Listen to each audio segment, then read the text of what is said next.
Greetings to all. I'm Shivani M.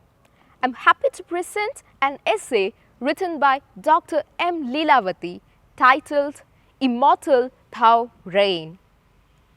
Blessed are those souls who can render lifelong noble services to fellow beings by abjuring self-centered thoughts.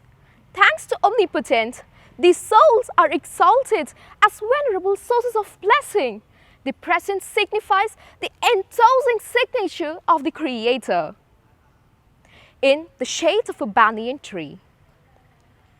Chavra became a blessed soul based on singular dedication to serving his society. In the abode of God, he celebrates his power to bless the mortals who bank on his lasting virtues. They seek his heavenly patronage. Altruistic souls, endowed to the rare virtues of self-liberation from the narrow confines of worldly desires and objectives, are rare.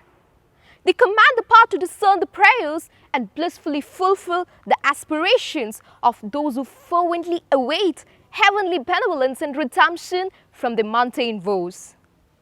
Those blessed souls who are liberated from the yoke of selfishness and lure of desires deliver succor to the selfish mortals who wallow in the confines of worldly desires. A massive banyan tree offers shade and re-energizes the exhausted travelers trying to escape the scathing sun. In the process of offering shade, the tree absorbs the scorching heat of the re-emitting sun. It masters sun's energy and transforms and harvests the bounty into delectable solace and succor for the exhausted birds and humans.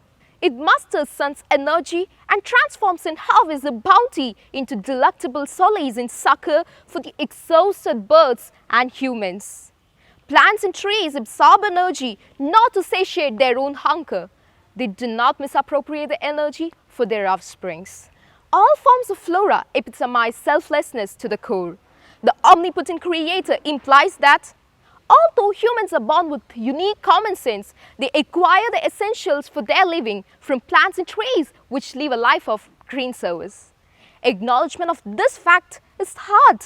Only a chosen few possess this knowledge, and it's well beyond the domain of masses. Walatol portrays this fact in the lines below. Rare in the passage of umpteen centuries, in our barren lands, an enduring tree, the Creator plants, a hospice to the very wayfarers. In fact, all trees render selfless service. In general, humans are seldom capable of emulating the lofty service of trees. Rare is the birth of souls who are capable of accepting the challenging task. Therefore, the poet metaphorically portrays the immortal souls as rare and enduring trees. Chavra is one such great soul who is dear to us.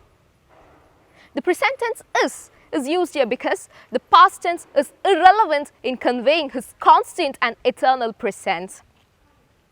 His believers experience the joy of his presence.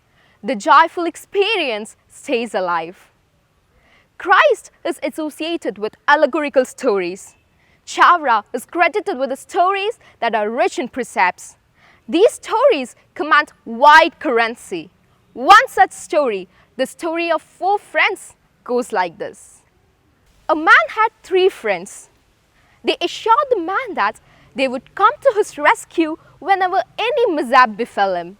But the assurance failed and they couldn't save him when the king sentenced him to death. But the 4th friend came to rescue him from the gallows, though he remained invisible and refrained from making promises. The allegorical story goes on to unravel the identity of 4 friends. The first companion is the world. The death sentence passed by the king is nothing but the incidence of worldly predestined mortality. At the hour of confronting death, there is no companion. Worldly support is irrelevant then. The kith and kin as a group constitute the second companion in the allegory. Any well-wisher is incapable in preventing death or extending one's life even by a minute. The third companion is a mortal body, which is a basis of self.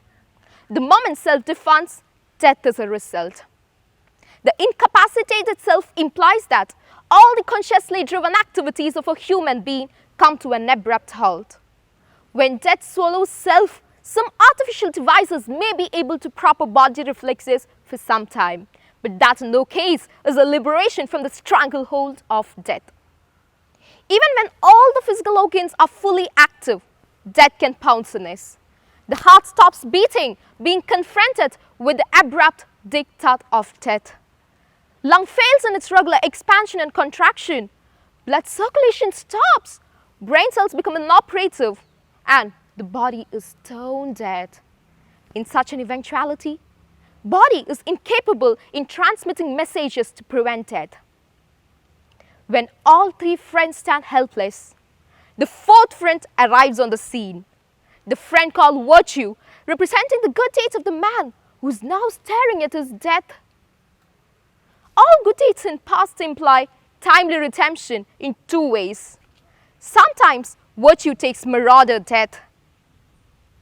If death persists, virtue serves as an unfailing companion of the soul.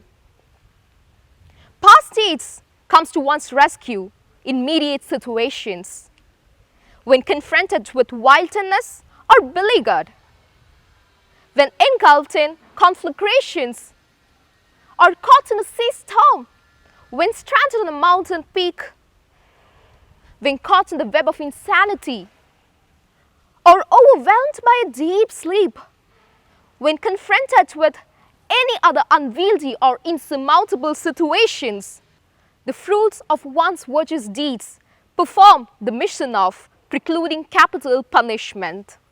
Even when death overwhelms the body, the results of one's virtuous deeds renders the soul immortal. Men who serve others with steadfast commitment to virtuous deeds reign immortal in the memory frames of fellow beings. In the case of noble souls, careful observance of righteous deeds is not just a matter of advising others to nurture noble deeds. The righteous souls exemplify and illustrate the noble deeds through life actions. It is through the exemplary services that Chavra dwells immortal in our minds. Based on services similar to that of Chavra, guiding lights like Mother Teresa have done a lot to dispel the gloom and darkness enveloping our age. The heroic self-sacrifice of Father Kolbe during Nazi regime in Second World War reminds us that the sage-like prowess is not beyond the reach of man, nor are they fictitious stories. Sages can reach heights and can radiate spiritual brilliance, no matter how dark the social climate during their lifetime may be. Lower mortals like us can light the wick with the spiritual glow of profoundly wise saints, and that light stays in our hearts forever. The centers of cultural activities dedicated to the memory of Chavra are ideal vehicles of sustaining spiritual glow. The Isha Upanishad exhorts, Om Krato Smara Kritam, Smara Krato Smara Kritam Smara. It reminds us that the coming generations are duty-bound to sustain the memory of righteous deeds of saintly souls. It is for our own sake that we need to keep alive the noble light of sages like Chavra. The three sense organs that we are gifted with, mind, speech and body, are intended to help us not to veer away from the path of inner virtues and refinement. Thank you.